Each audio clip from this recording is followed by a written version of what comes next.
बोल बद्री विशाल भगवान की जय। वेद व्यास महाराज की जय। तो सबसे पहले तो ऐसे पुण्य धाम पे आने का मौका हर किसी को नहीं मिलता। वेद व्यास जी का भागवत में लिखा है कि भाग्योदयेन बहुजन्म समर्जितेनु सत्संग मम चलबते पुरुषो यदावे।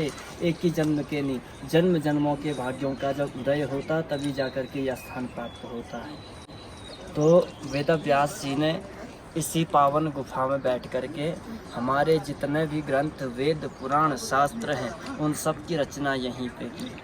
लेकिन महाभारत को लिखने के लिए वेद व्यास जी के पास समय की कमी थी। द्वापर का अंतिम समय था, कलयुग आने वाला था, इसलिए जो है इन्होंने गणेश जी को बुलाया। तो गणेश जी ने शर्त रखी कि श्रुते तत्प्राह विघ्नेषु यदि मैं लेखनी क्षणम, लिखते वक्त मेरी लेखनी जो है क्षण भर भी रुकनी नहीं चाहिए, क्योंकि गणेश जी दोनों हाथों से लिखा करते थे। तो यहाँ से व्यास जी महाभारत बोले, नीचे गणेश गुफा में गणेश जी लिखे। और महाभारत के बाद भी वेद व्यास जी को जब आत्मसंतुष्टि नहीं हुई तो इस स्थान को छोड़कर और उदास होकर चले जाते, सरस्वती नदी के किनारे जाकर बैठ जाते।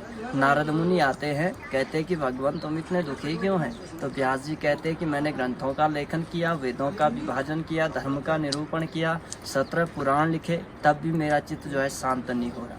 नारद जी ने कहा तुमने सब कुछ किया, लेकिन जब तक तुमने कृष्ण के गुणानुवादों का वर्णन नहीं किया तब तक तुम्हें जो है संतुष्टि नहीं मिलेगी। तो अंत में इस स्थान में आकर के नर नारायण भगवान को प्रणाम किया, माँ सरस्वती की वंदना की, तब भागवत महापुराण की रचना की। और भागवत महापुराण की जय। गुफा के अंदर के दर्शनीय दर्शन है। सबसे पहले विष्णु, दूसरे वेद व्यास प्राचीन मूर्ति, बड़ी वाली नई मूर्ति हाल ही में 96 की लगाई हुई है। उनके बगल में सुखदेव जी हैं, व्यास जी के पुत्र, जो 12 साल तक माँ के गर्भ में रहे। और उनके बगल में वल्लभाचार्य माधवाचार्य के शिष्य, जो छत्तीसगढ़ चंपारण्य से 500 साल पहले 11 वर्ष की उम्र में यहाँ पे आए थे।